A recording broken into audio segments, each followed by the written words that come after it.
All right, everyone, now we have more unfortunate political news. Of course, the Trump indictment thing is off the chain. Nobody knows what the hell is going on there. I don't see that as negative or positive. It's positive in the sense that it boosts populism. It's negative in the sense that we've, thrown out 250 years of legal and civic precedent, but, all good things have to come to an end, and the transformation of the United States into a de facto techno-oligarchy, the writing was on the wall anyway. Don't worry, it doesn't mean the end of your republic, it just means the end of it as a functional republic. There will be plenty of decent times ahead. We're not in the late empire stage yet, like the balkanization people claim, but we'll get into that separately. Al Johnson has won the Chicago mayor's race over Dan Kelly. Not over Dan Kelly, over Paul Vallis. I'm getting that mixed up with the Wisconsin results.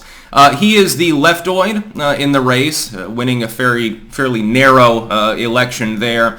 And so, as predicted, ta-da, I get to take the win once again. The people of Chicago pushed Lightfoot out because they didn't like her personality, not because they had a problem with the lax on crime policies. Now, it was very close to even. The number of votes separating the two candidates was not a lot.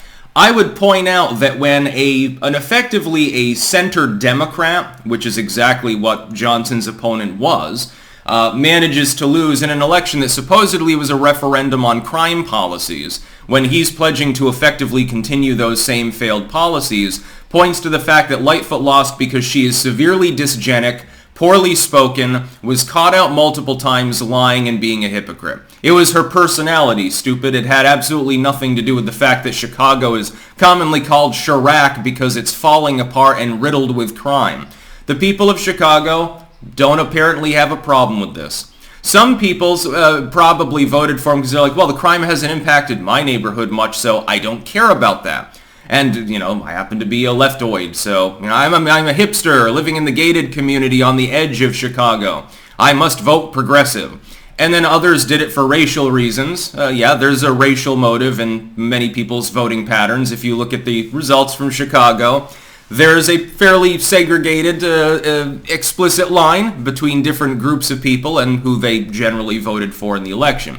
So congrats to the people of Chicago. You've got several more years of shenanigans to go on there, and your city will continue to be swamped with crime and corruption. Not that the alternative with Vallis would have been much different. I talked about that too. Both of the candidates are fundamentally left. It's just that one is basically just Lori Lightfoot minus Lori Lightfoot, which is basically a status quo vote, and the people of Chicago narrowly voted for that. So congratulations, a gold star for effort at trying to change your political system. Lightfoot being out means absolutely buttfuck nothing. He'll probably get forced out in a few years as well, by the way, because the policies won't change. It was narrow enough, so maybe Chicago will go from far left to just a little bit less far left at some point in the immediate future. We'll wait and see what happens. Probably depends on whose kids are getting shot every weekend. Secondly, Protasiewicz has won in Wisconsin, thus flipping the Wisconsin Supreme Court far left. This means that the GOP should not bother to campaign in Wisconsin in the 24 election. Go ahead and cede it, use that money and manpower elsewhere. Wisconsin Supreme Court is a bellwether for how that state is going to go in the next election. You'd be better off buffing yourself up in Georgia, maybe in Virginia and places like that. You can also leave Ohio alone for the most part because it's gone far red. New Hampshire would be a necessary pick off, Arizona for what little it's worth, etc. That's what you should do. I would advise the GOP, and the Unipartyists will therefore fritter away millions of dollars in Wisconsin because they want to waste that money and not spend it on any populistic Senate candidates, especially that rear up in 24. You're going to see a repeat of the 22 election in the sense that they're going to try to screw many of their own candidates because they would prefer to work with a liberal than a populist Republican from within their own ranks. You see this with Boebert and others, of course, all the time. They did this to numerous individuals you see in the 22 and 2020 elections. And the wool was pulled over their eyes many times. This is a bellwether. Wisconsin will probably go back on its voter ID laws upon further consideration. They will probably try to reinstitute more gun control, effectively countermanding Bruin, sending it to the Supreme Court where they lose, but they can drag it out for years to come. And so Wisconsin will become a more poor place to live. Remember that Protasiewicz is not a standard liberal like like a standard one, but rather fairly far left. Self-identifies as progressive. When you hear progressive, just hear socialist. It means the same thing. Worrisomely, this individual had not declared that she would recuse herself in cases where she had a preconceived politicized opinion with regards to those cases. Now, under normal circumstances, if someone is standing for a position like that and says something to that effect, they don't get elected or they don't get chosen for the slot.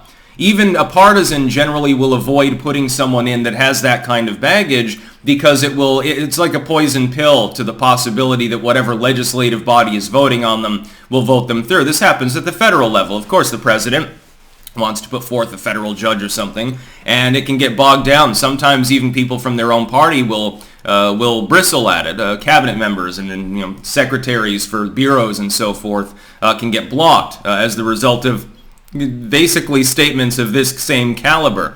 Yeah, I've made up my mind about this case already, but I don't feel that I have a need to recuse myself even though I have not gone through any of the legal minutiae that normally a judge would be required to go through in order to form a legal opinion. There's a difference between the law, which is supposed to be very cut and dry, very black and white and blind, although it never is. That's supposed to be what happens, and a person's personal opinion.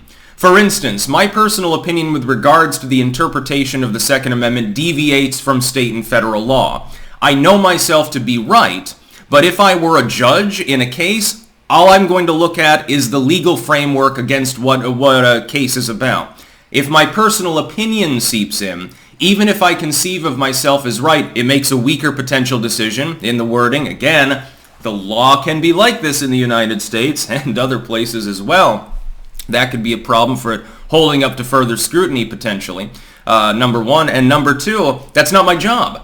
I'm supposed to judge based on aspects of pre-existent law. Interpretation is supposed to take a backseat in that case. That's not what she intends to do. And she's openly proclaimed it. And the people of Wisconsin voted her through. Honk honk, of course, it was a fair and perfect election in Wisconsin.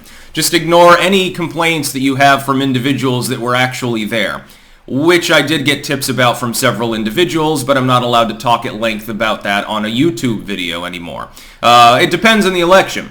You can proclaim that an election that went against the uniparty goal and mentality, you can claim that that one's bullshit. Like in 2016, there are still people who claim it was fraudulent.